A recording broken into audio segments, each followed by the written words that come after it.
Assalamualaikum warahmatullahi wabarakatuh. Selamat sore, Bu Yani dan siapapun yang akan menonton video tersebut. Perkenalkan, nama saya Marveldes Mulyadi dengan NIM 130241105 dan ini merupakan presentasi saya mengenai rangkuman dari karya ilmiah yang kami dari kelompok 9 telah menulis, yaitu pengembangan dan implementasi energi alternatif berbasis reaksi dekomposisi hidrogen peroksida pada miniatur kendaraan beroda 4. Nah, sekarang kita akan lanjut ke latar belakang. Mengapa sih? Apa yang melatar belakangi kita untuk belajar dan meneliti tersebut? Nah, jadi emisi karbon tinggi itu disebabkan oleh bahan bakar fosil kan. Bahan bakar fosil kemudian juga menghasilkan pemanasan global sehingga krisis kesehatan dan ketidakpastian pasokan energi itu sangat meningkat. Sehingga dibutuhkan energi alternatif yang ramah lingkungan dan efisien serta diterapkan secara praktis. Nah, oleh karena itu kami meneliti ada satu solusi yang cukup baik, yaitu reaksi dekomposisi H2O2 atau hidrogen peroksida. Karena hidrogen peroksida itu merupakan senyawa cair yang dapat terurai secara eksotermis dan melepaskan panas serta tekanan yang sangat tinggi sehingga dapat diaplikasikan sebagai energi alternatif untuk kendaraan mau itu kendaraan miniatur atau nanti bisa selanjutnya di kendaraan yang sebenarnya seperti mobil. Nah, tujuan penelitian dari ini yaitu pertama, menjelaskan mekanisme konversi energi yang terjadi dari dekomposisi hidrogen peroksida menjadi energi kinetik. Yang kedua, menjelaskan desain mobil dengan mekanisme konversi energi tersebut. Yang ketiga, mengevaluasi efisiensi dan efektivitas energi alternatif berbasis hidrogen peroksida dalam menggerakkan kendaraan. Jadi ada 3. Nah, kita lanjut ke metode penelitian yang dilakukan dalam proyek ini apa sih? Ada 2, yaitu 1 studi kepustakaan dan kedua eksperimen. Studi kepustakaan itu maksudnya kita melakukan literatur dengan melihat karya ilmiah sejenis dan jurnal-jurnal. Kemudian yang kedua, eksperimen kami melakukan percobaan langsung dan membuat prototipe kendaraan yang langsung terjadi gitu. Jadi kita langsung merancang sistem propulsinya dan menggunakan reaksi tersebut dalam membuat miniatur kendaraan. Kita lanjut ke bab 2, yaitu teori dasar. Nah, ada jurnal-jurnal yang kami udah baca, ada 4 yang mendukung. Yang pertama ya, Rose dan Rodney itu mengatakan bahwa untuk sistem yang berskala kecil, hidrogen peroksida itu dapat menjadi monopropelan sehingga dapat mencapai dorongan 8 mN. Kemudian oleh Surmax itu lakukan eksperimen dengan hidrogen peroksida dan mangan oksida pada busa logam yang menunjukkan kinerja dekomposisinya sangat baik. Kemudian yang ketiga, Rarata, Rorica, dan Surmax juga itu menyatakan bahwa hidrogen peroksida itu energi sangat tinggi sehingga 1 kg H2O2 itu mampu melepaskan energi sebesar 2,8 megajoule dalam dekomposisinya.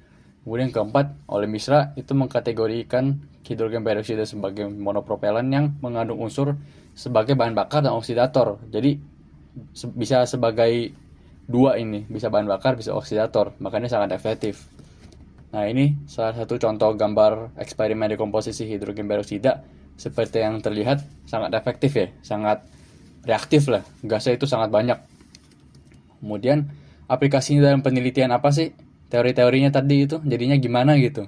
Nah, yang pertama itu reaksi dekomposisi H2O2, yaitu 2H2O2 menjadi 2H2O tambah O2 tambah energi panas, dan itu semua akan menjadi gas sehingga tekanannya sangat besar. Kemudian yang kedua, itu konversi energi yang kami lakukan itu energi kimia menjadi panas, menjadi tekanan, dan langsung menjadi kinetik. Kemudian ada fisika propulsi dengan hukum Newton ketiga, itu ketika gas dilepaskan ke satu arah melalui nozzle, mobil terdorong ke arah sebaliknya, seperti yang ada di bagian keempat, yaitu nozzle dalam fluida. Desain nozzle berfungsi untuk mengarahkan gas dan meningkatkan tekanan dinamis sesuai dengan prinsip Bernoulli. Jadi gasnya itu terfokus sehingga lebih cepat sekali. Oke, lanjut ke bagian bab 3, yaitu analisis konversi energi dalam penelitian. Tapi gimana sih itu caranya gitu? Nah, ada 2 tahapan utama dalam konversi energinya. Yang pertama reaksi kimia, yaitu ya reaksi yang terjadi itu ada 2 ya. Tapi ujung-ujungnya itu akan melakukan dekomposisi 2H2O plus O2. Kemudian yang kedua itu konversi energi menjadi dorongan, yaitu dengan sistem nozzle. Jadi tekanan gas itu melalui nozzle dan mengerucut sehingga alirannya sangat kencang keluar sebagai semburan yang menghasilkan gaya dorong pada mobil kami. seperti yang ada diilustrasikan di bawah itu. Itu untuk aliran gasnya. Kemudian ke desain kendaraan miniatur kami itu gimana sih? Jadi terbuat dari kardus, ada 2 lantai. Yang atas itu sebagai injeksi yang masuk dalam pengontrol fluid valve atau katup, masuk dalam reaction chamber di mana dekomposisi terjadi dan gasnya itu langsung dialirkan kepada nozzle. Dan dimensi itu kira-kira 20 kali 10 kali 17 cm. Nah, juga ditambah manfaat implementasi energi tersebut itu apa jadinya? Ada 2. Yang pertama, simulasi fisika propulsi ideal sebagai contoh yang baik dalam simulasi desain nozzle. Kemudian yang kedua, pijakan awal inovasi hijau yang menjadi bisa stepping stone gitu. Jadi kami itu juga dalam proyek kecil ini sebagai pendorong untuk terjadi inovasi selanjutnya di skala yang lebih besar lagi. Kemudian ini untuk bukti uji coba yang kami telah lakukan. Itu yang sebelah kiri itu merupakan yang uji pertama, kemudian sebelah kanan itu uji kedua. Nah, ini datanya sebagai berikut. Yang pertama itu mencapai 6 meter, yang kedua itu mencapai 14 meter dengan jumlah H2O2 yang sama. Nah, apa sih perubahannya?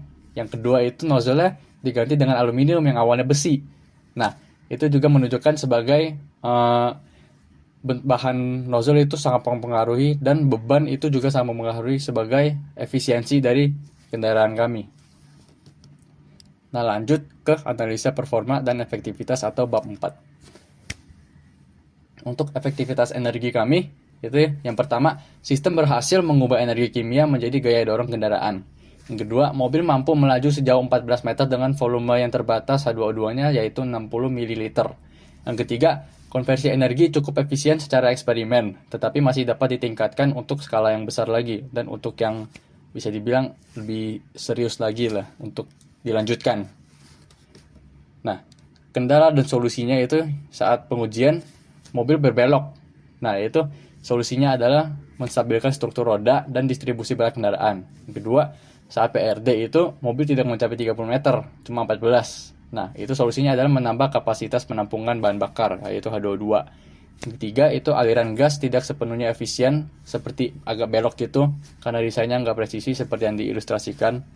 Nah, itu solusinya adalah menyempurnakan bentuk nozzle agar aliran gas lebih terfokus. Nah, tujuan-tujuan dari solusi ini itu untuk sebagai saran gitu untuk penelitian selanjutnya, supaya bisa lebih baik lagi sih ya. Nah, kita lanjut ke bagian terakhir, yaitu kesimpulan.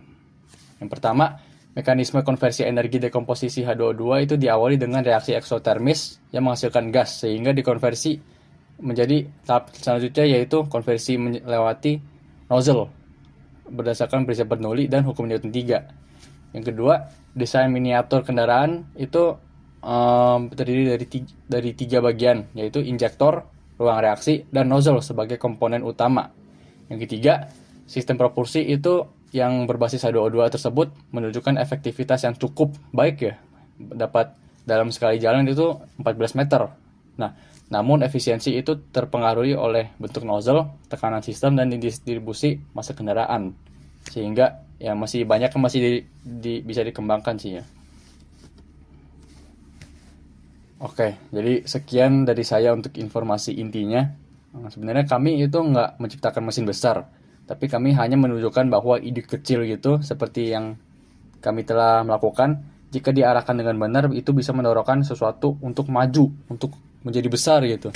Mungkin ini hanya mobil kardus yang berjalan 14 meter, tapi siapa tahu ide dari ruang kelas ini suatu hari bisa menggerakkan sesuatu menjadi jauh lebih besar dan mungkin lebih hijau. Ini juga kata-kata dari saya sendiri ya.